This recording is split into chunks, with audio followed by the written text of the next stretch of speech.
The following is a sermon from Grace City Church in Denver, Colorado. Grace City exists to make and mature disciples of Jesus Christ. For more info, visit gracecitydenver.com. Today we will be reading from Psalm 40. I waited patiently for the Lord. He inclined to me and heard my cry. He drew me up from the pit of destruction, out of the miry bog, and set my feet upon a rock, making my steps secure. He put a new song in my mouth, a song of praise to our God. Many will see and fear and put their trust in the Lord. Blessed is the man who makes the Lord his trust, who does not turn to the proud, to those who go astray after a lie. You have multiplied, O Lord my God, your wondrous deeds and your thoughts toward us. No one can compare with you. I will proclaim and tell of them, yet they are more than can be told. In sacrifice and offering you have not delighted, but you have given me an open ear. Burnt offering and sin offering you have not required. Then I said, Behold, I have come. In the scroll of the book it is written of me. I delight to do your will, O God. Your law is within my heart. I have told the glad news of deliverance in the great congregation. Behold, I have not restrained my lips, as you know, O Lord. I have not hidden your deliverance within my heart. I have spoken of your faithfulness and your salvation. I have not concealed your steadfast love and your faithfulness from the great congregation. As for you, O Lord, you will not restrain your mercy from me. Your steadfast love and your faithfulness will ever preserve me. For evils have encompassed me beyond number. My iniquities have overtaken me, and I cannot see. They are more than the hairs of my head. My heart fails me. Be pleased, O Lord, to deliver me. O Lord, make haste to help me. Let those be put to shame and disappointed altogether, who seek to snatch away my life. Let those be turned back and brought to dishonor, who delight in my hurt. Let those be appalled because of their shame, who say to me, Aha, aha. But may all who seek you rejoice and be glad in you. May those who love you, your salvation, say continually, Great is the Lord. As for me, I am poor and needy, but the Lord takes thought for me. You are my help and my deliverer. Do not delay, O my God. This is the word of the Lord. Many years ago, there was this reality TV series, one of just a few that we were allowed to watch growing up, called Rescue 911. So this host, William Shatner of Star Trek fame, would go through these real-life stories of actual 911 calls that had been placed, and then kind of this story that ensued. And I say it was one of the few reality TV shows I could watch. So one of the other ones was Unsolved Mysteries, which just left me in this place of fear every single time of like, this is not yet solved, bum, bum, bum. And there was like this scary music. And then you turn and watch Rescue 911, and you're like, but at least there's helpers out there. At least there's rescuers who are looking for bad people who do the unsolved stuff. And so I think we're going to be okay. These stories just go into all kinds of things you could possibly imagine. It's like a woman on her way to the grocery store going into labor, or someone literally placing a call and being plucked from a burning home in the middle of the night, or a car that tries to cross a stream. It's like, we know it's a little bit of high water, but I think I can drive across the bridge anyway, and their car gets swept away, and they need a helicopter to come and lift them from their vehicle in the middle of just a torrential flood. Or someone calling from the side of a mountain because they've fallen and broken a limb and can't self-rescue at that point. Or even someone's there in a bank lobby and they're being held hostage by a robber, and they place a call secretly and someone comes to rescue them. Many popular novels and movies, I guess we could say, follow a similar rescue narrative. That someone is in some kind of danger or trouble, and if it's Dwayne Johnson or Tom Cruise, it's almost certain they just find an endless series of ways to rescue other people as dramatically as absolutely possible. Well, today's psalm is a rescue story. And I think, it resonates with our soul because there are times in all of our lives where we need rescue. And that may be literal physical rescue from some kind of danger or some place that we've put ourselves that we can't get ourselves out of. But like every good rescue story, you notice this story of rescue, written by David, King David of the Old Testament, starts with the question, what is the main character being rescued from? and really 4 simple points this morning. We're going to talk about what he's rescued from, what he's rescued by, what he's rescued for, or we could say to, and then what he's rescued through. So again, most stories, you don't really have a rescue story until you realize there's some kind of danger, some kind of situation that someone needs to be rescued from. So let's start there. And let's start in verse 12, where David writes this: "Evils have encompassed me beyond number. My iniquities have overtaken me, and I cannot see. They are more than the hairs of my head. My heart fails me." And so the first thing that we see David needs to be rescued from is simply sin. And this is not unlike the past few Psalms that we've seen, where David in various ways is either crying out to God, or at least in his heart, he's meditating toward God and saying, I have put myself in a difficult situation because on some level, I have chosen my sin, I've chosen certain behaviors, but I could not control the consequences of those behaviors. By the way, you'll never know how powerful and how enslaving sin is until you try to leave. Because when we're doing certain things, when we're choosing certain things, it is a common mantra of like, I could stop anytime I want.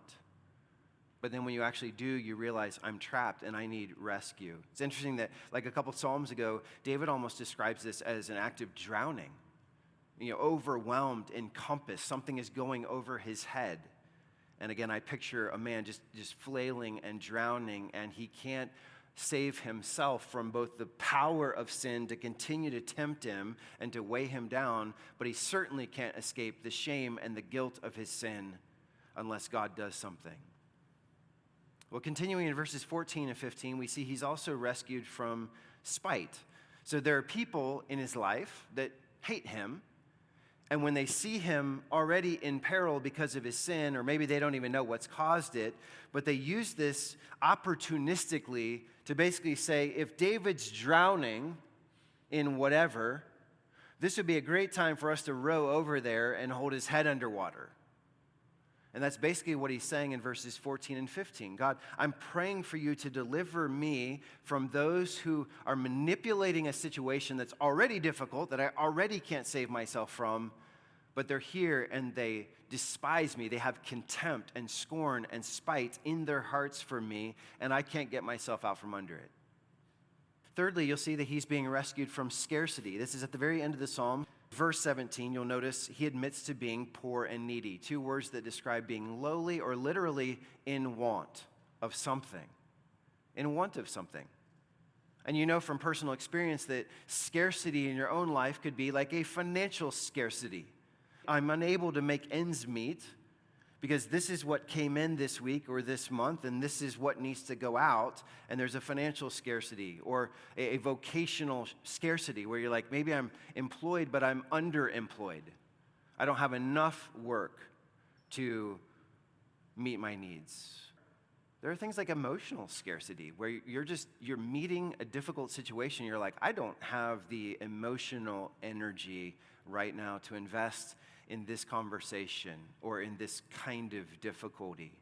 It could be a relational scarcity with a broken relationship. And we're not exactly sure. It's probably a package of those things that David is personally experiencing, but he's lacking something that's critical to a flourishing life. And he's saying, Lord, I can't rescue myself from being poor and needy. I can't deliver myself from this scarcity, so I'm crying out to you saying, I need something. Will you meet me in this place of my need?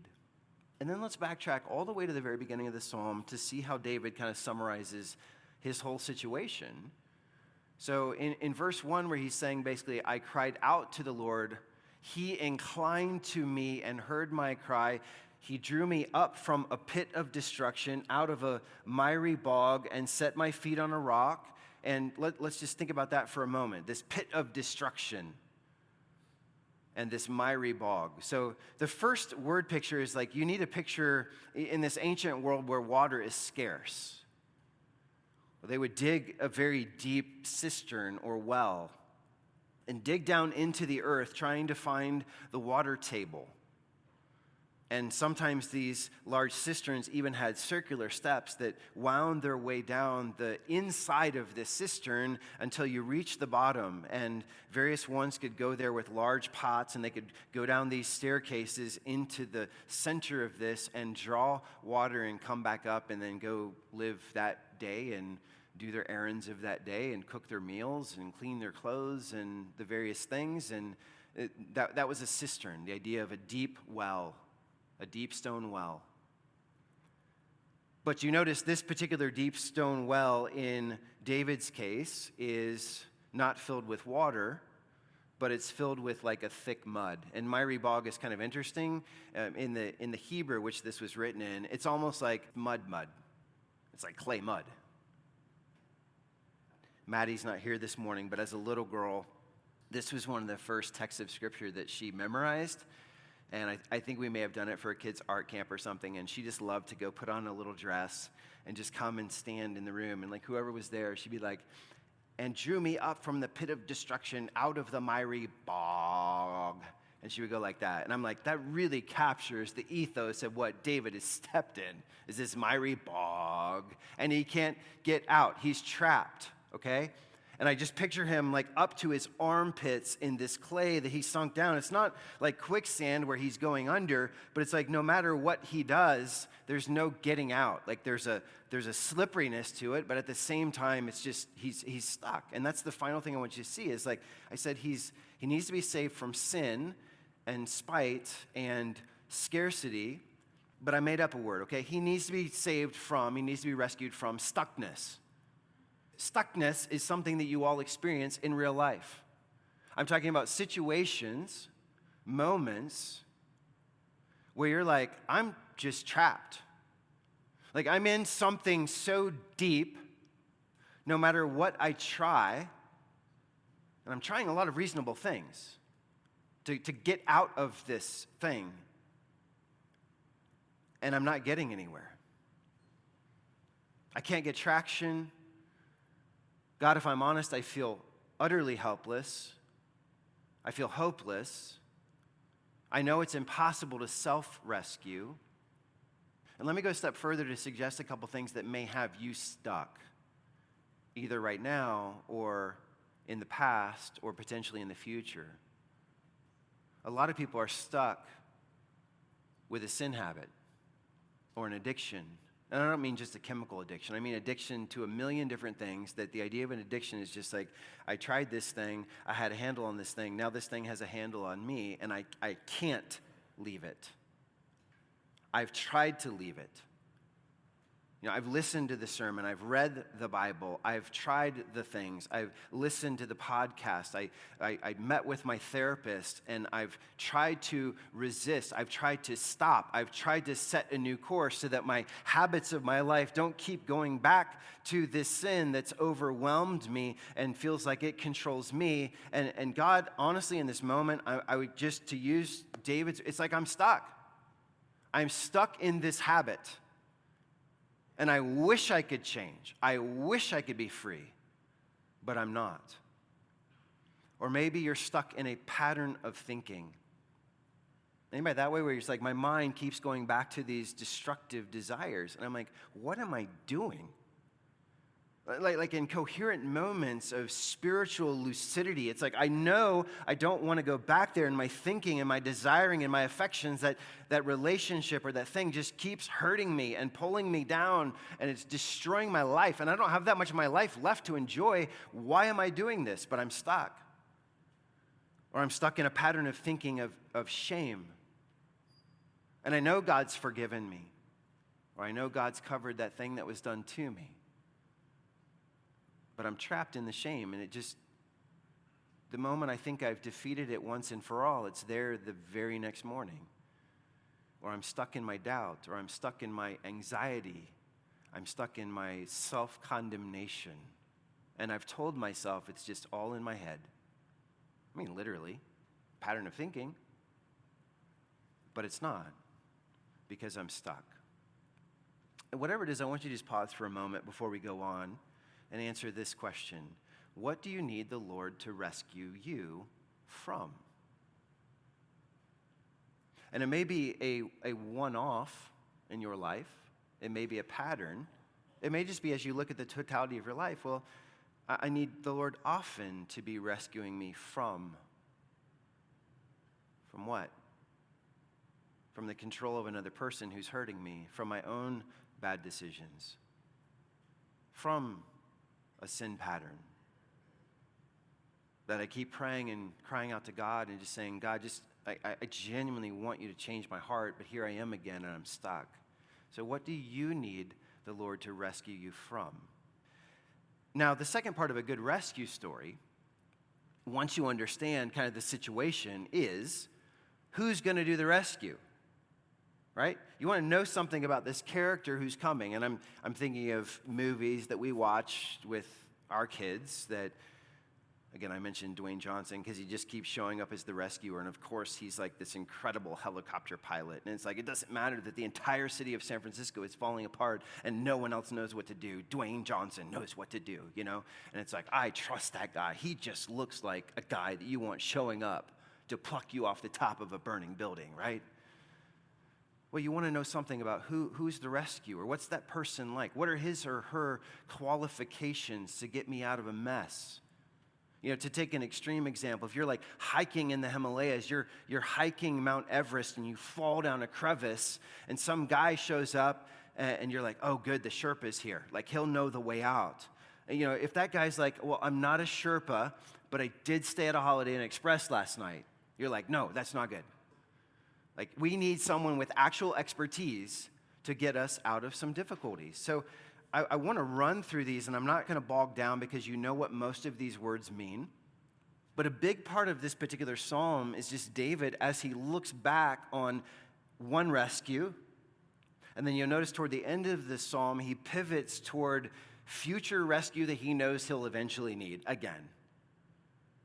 And all this while, he's reflecting on the character of God and saying, first of all, I was rescued by the righteousness of the Lord.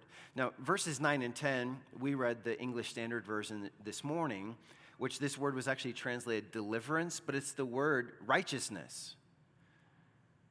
And in this case, I think David is simply saying, in the middle of me being trapped in my sin, in my scarcity, with all these problems, and I'm just stuck, he's like, ultimately I'm delivered by the righteousness of God, because when I'm in the pit and I can't help myself, God can be trusted to do what's right.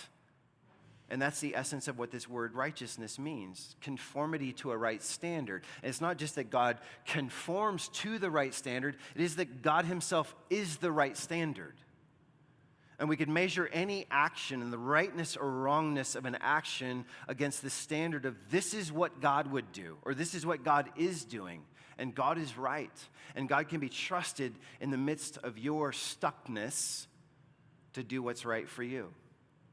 Secondly, he says, I was rescued by the faithfulness of the Lord.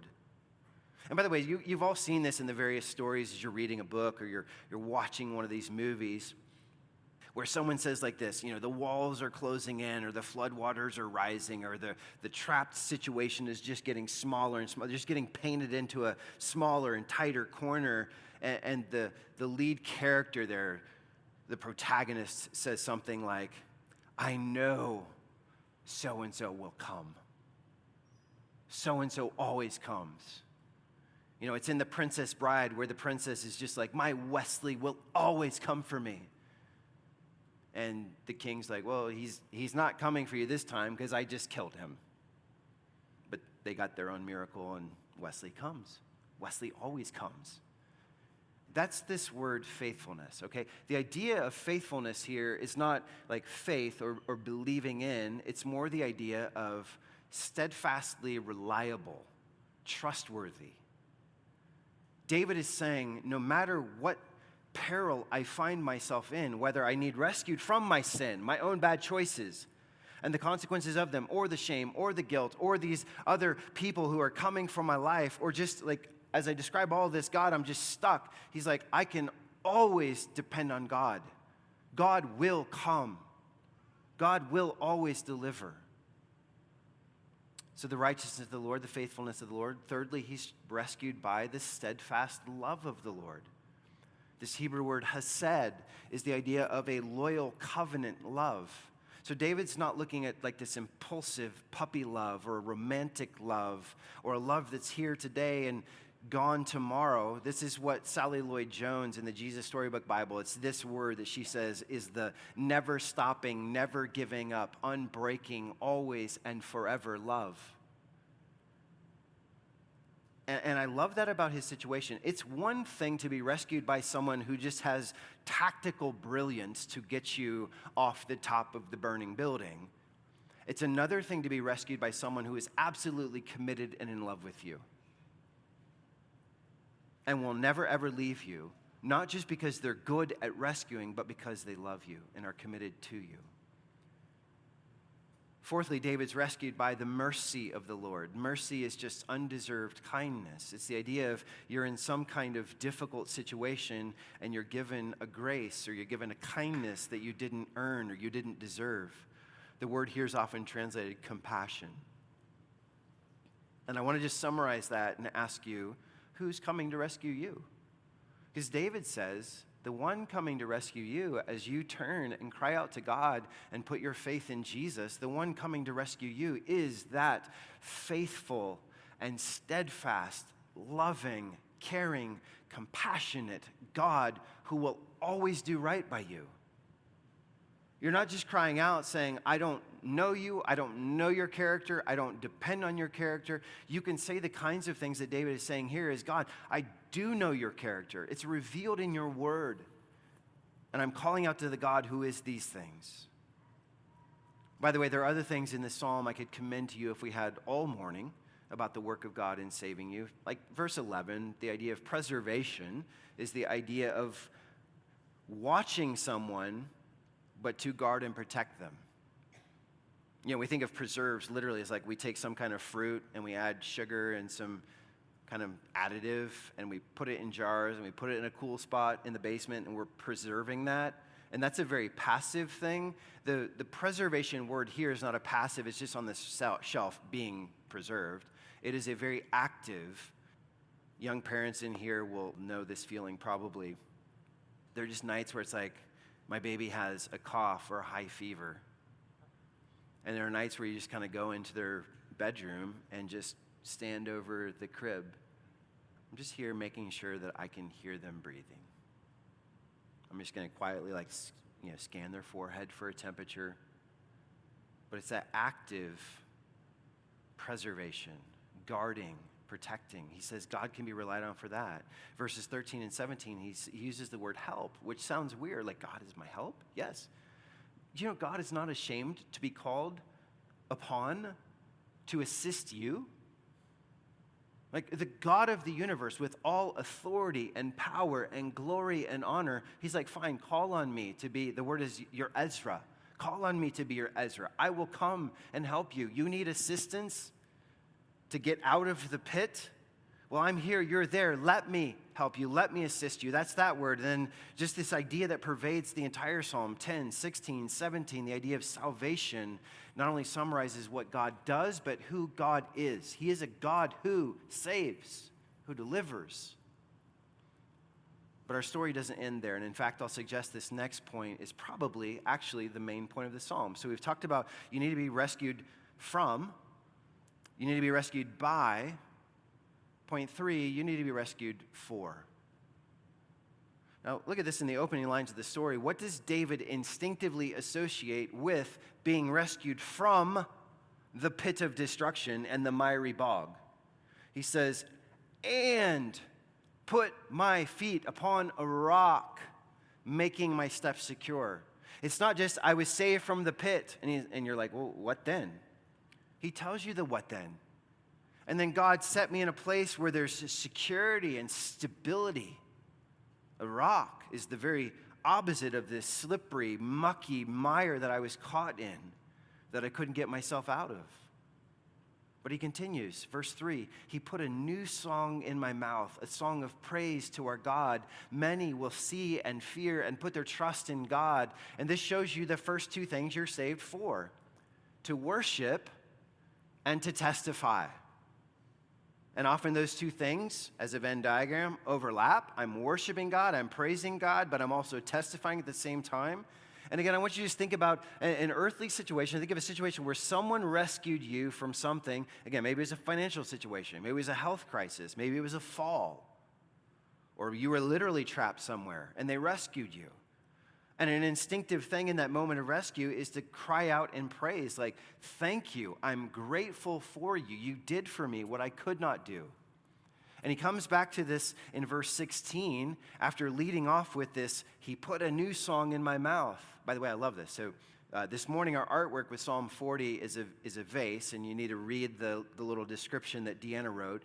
But this is kind of what we're doing, in a sense, with each of these psalms, is we're creating a unique new piece of art that says we're not just looking back at Psalm 40 and being like, well, it's nice that God did things way back there for people like David. We're saying God does those kinds of things now for people like us. And we're creating new art to say visually, in an artistic way, we want to add our +1 to the praise of David and say, we're praising God with you. We're grateful for similar things that he's done in our lives, and we're making new art. I said verse 16, he says, may all who seek you rejoice and be glad in you. May those who love your salvation say continually, great is the Lord. Again, worship and testimony.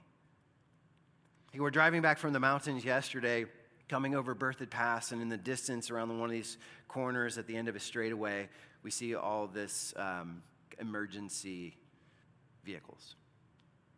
We come up slowly, and you're kind of redirected around all these ambulances and Clear Creek search and rescue. As we go slowly by, you can see a couple guys, and if you know this part of Berthoud Pass, it's just a rock wall that goes straight up from Highway 40, hundreds and hundreds of feet, very loose rock, and you can see all of these guys at different intervals with a rope running between them, and they're way up the mountain rescuing someone. I don't know that they had a medical situation or perhaps a fall in a very difficult place. Or maybe they're just like so many in Colorado. It's like they're a tourist, they're out of state, they pull off on a pull-off, and they're like, oh, look, there's mountain goats up there. We should chase the mountain goats. And they're climbing up, and they get to a spot, and they're like looking down, and they're like, we can't go down the way we came up, and we can't keep going up. And it's called being cliffed out. Like, I can't go up or down. It's another picture of stuckness. I'm stuck. And maybe they call 911 or sound some kind of beacon for SAR to show up. But regardless, you have these professionals that are risking their lives to climb and set a top rope and then go higher and set another top rope and climb higher eventually to get you. And I think once you finally get there and you clip that person into your harness, they're like, man, I'm glad to see you. It is hot up here and I was stuck, or I was desperately injured. And our praise is as simple as that. It's just like, man, am I glad to see you, God. Again and again in my life, when I put myself in circumstances, other people put me in a jam. Sometimes it's just life in general puts you in a difficult spot. But it's over and over. God, I'm so glad to see you. Thank you for faithfully showing up in my life with your salvation. So again, I'm pointing out, you're not just saved from sin and shame and scarcity and being stuck in your life. You're saved, first of all, for worship. You are saved for a life of worship. God rescuing you is supposed to translate immediately into praise the name of the Lord, and I will sing your praise, and I will tell of your praise, which transitions us into the second idea. You're not only saved to worship, but you're also saved to testify. And don't you love that David's not, he's not like, I praise you, Lord, in the stillness of my prayer closet. I just thank you. I extol the greatness of your name in my journal, which I hope no one finds and ever reads because it has some pretty personal thoughts. You know, he's doing the opposite. He's like, all y'all need to know what great things God has done for me. Let me tell you what God has done for me. He's belting out praise in story and in song. Here again, verse 3, he says, many will see and fear and put their trust in the Lord. See what, David? They're not going to see a song because that's sung. They would hear that. No, the idea is they will see through David's testimony that the Lord is good and that the Lord is great. And even if God isn't working in their heart and in their life in the same way right now, they see David's testimony and they're like, that's right, I'm reminded that's the kind of God I'm trusting for me. He is a God who saves. Thank you for reminding me of that, David. He goes on in verses 9 and 10, I have told the glad news of deliverance in the great congregation. Behold, I have not restrained my lips, as you know, O Lord. I have not hidden your deliverance within my heart. I have spoken of your faithfulness and your salvation. I have not concealed your steadfast love and your faithfulness from the great congregation. By the way, you could argue that this entire psalm fulfills this purpose. You were saved to testify. He's writing the whole psalm saying, here's my testimony. I was lost. I was hopeless. I was stuck. Here's what God did for me. And we've got it 3,000 years later. And we're still worshiping God with the same words. And can I just pause and share with you that a sad irony, I think, of the modern Western Christian church is how often we do the opposite of what David's doing. I'm not outing anyone, but the number of times we're like, hey, I see God doing this in your life. You've gone through some really hard stuff, or you're still in the middle of it, but I see God encouraging you and providing for you and showing up in your life and equipping you and encouraging or delivering you in these specific ways. Would you be willing to help us tell your story? Would you share that as a testimony for the church? And the number of times it's like, I'm not going to do that. You're not willing to share a testimony with the church of what great things the Lord has done for you? No. Well, I think the theme of this psalm is the opposite. I'm finally getting to that. But I think the theme of the entire psalm is the response of the rescued is to testify to the goodness and greatness of God. You're not going to testify if you're not first praising him, so this works in worship. But if you've been rescued by God from anything, the thing you're rescued for is to go tell other people. You need to know what God has done for me. So I guess my question here then is, why don't you do that? What holds you back from doing that? I think so often, this is crazy in church, but it's like the fear of man. What are you talking about? The whole church would stand up and hoot and holler over God's work in your life. What do you mean you're afraid of what people would say? Well, because there's a bad part in the story where I made the bad decision. Fine, you're not the hero of your story. See, and if you get that through your head, I'm not the hero of my story. He is. Maybe that'll set you free to say the response of my rescue is to testify. Well, going on here, what else are you saved for? And I don't want you to think of these two quickly as two distinct things. I think of these as two more ways to testify to the goodness and greatness of God, because we also see here next that you're saved not only for or to worship or for or to testify, you're also saved to obey, verses 6 through 8. Here David says, sacrifice and offering you have not desired, but you have given me an open ear. Burnt offering and sin offering you have not required. Then I said, behold, I have come. In the scroll of the book it is written of me. I desire to do your will, O my God. Your law is written within my heart. Now, just to explain what he's saying very briefly, he's saying, in response to the rescue, God isn't asking David to bring a whole bunch of empty sacrifices. Like, I rescued you, you should go burn some animals and demonstrate how grateful you are. He's like, I don't want that. I want you just to do my will as it's written in my word.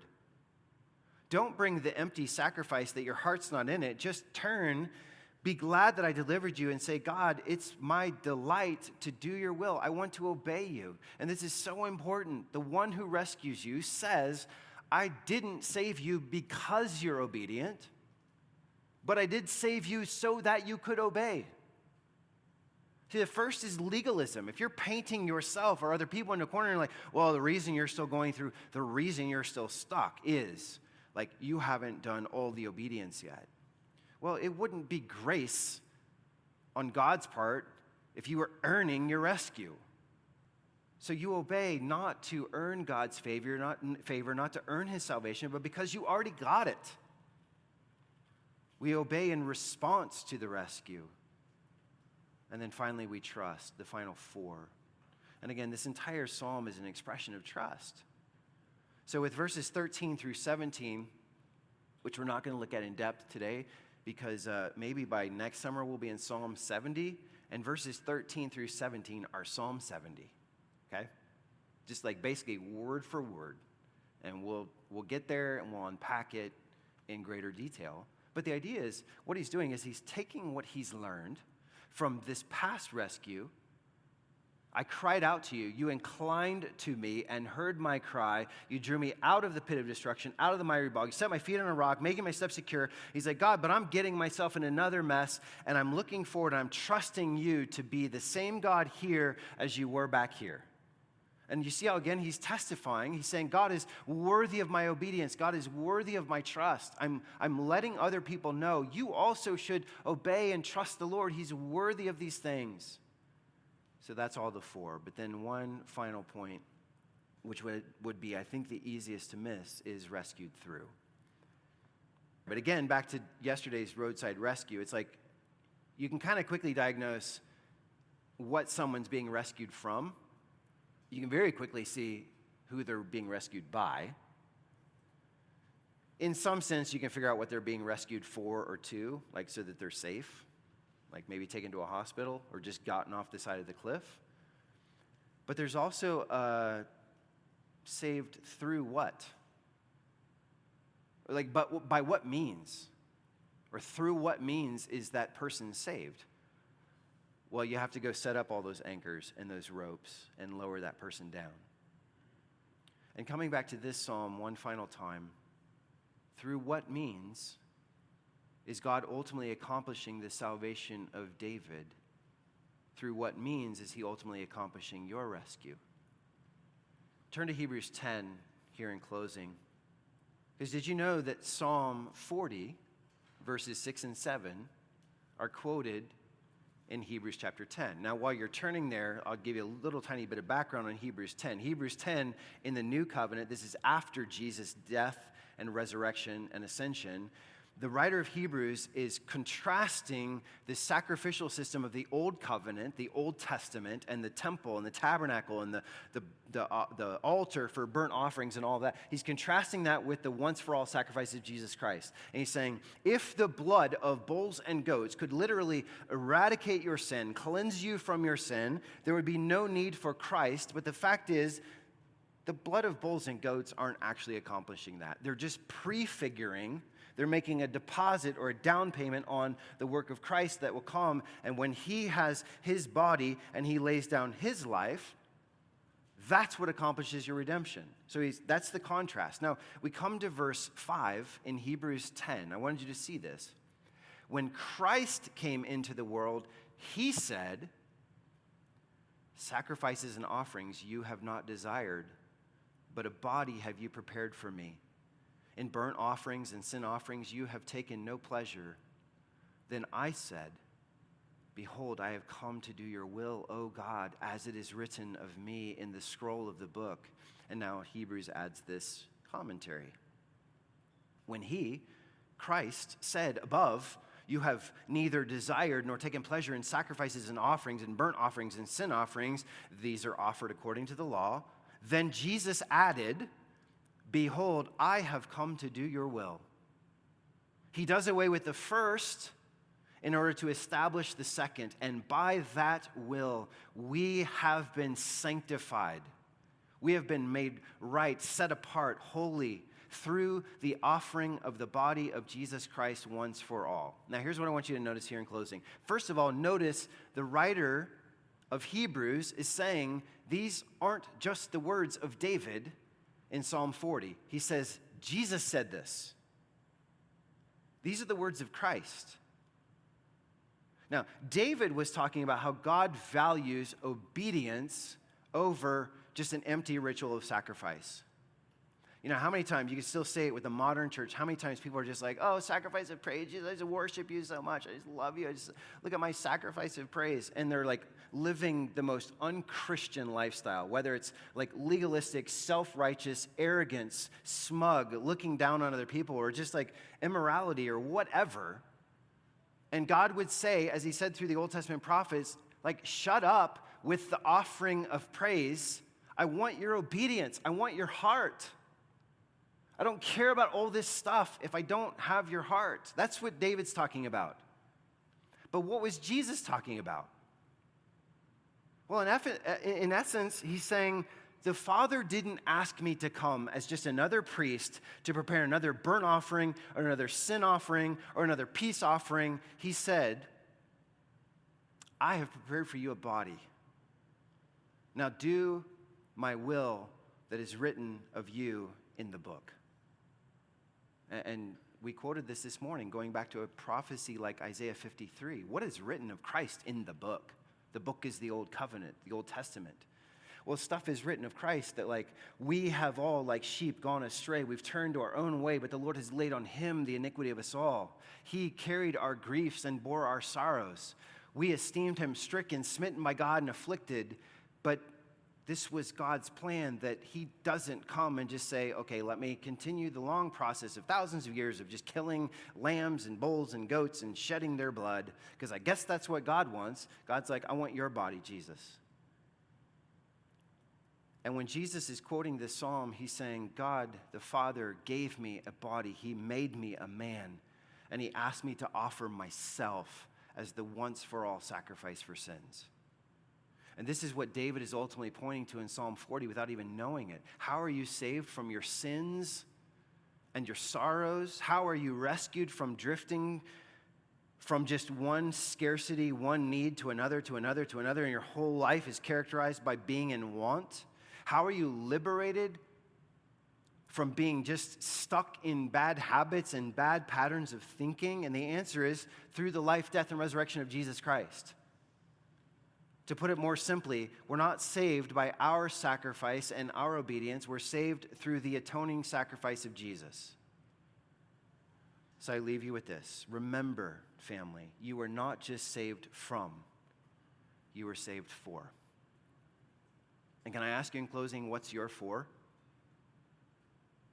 I think for every glance we take back and say, man, I'm grateful that God saved me from, I'm not the person I used to be. I'm not as weighed down by this sin or this guilt or this shame. I'm not controlled by these people's voices that are constantly speaking, or at least speaking in my head. But please, for every glance you take back to that broken person you were, focus on the one who saved you. Fix your eyes on him. No, it is by this righteous, merciful, faithful, loving King that I am delivered. And I'm delivered to testify. I'm delivered to let other people know. If you think of soul winning as going to people who are worse than you and trying to convince them that they should be as awesome as you are, that's a hard sell. But if it's just one beggar going to other beggars saying, this is where I found bread, and look how good the King is. And he didn't just give me bread. When we come to this bread and this cup, it is his body.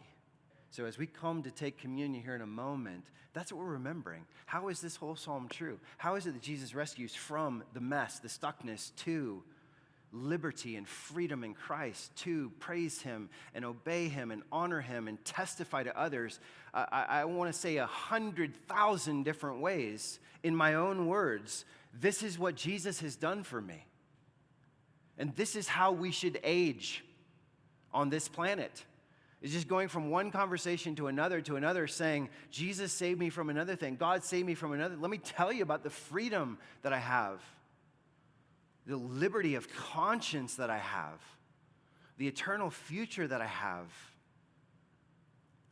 So the response of the redeemed, is this your response to say, Lord, I testify to your goodness and greatness. May my life be about that. And who will I tell next?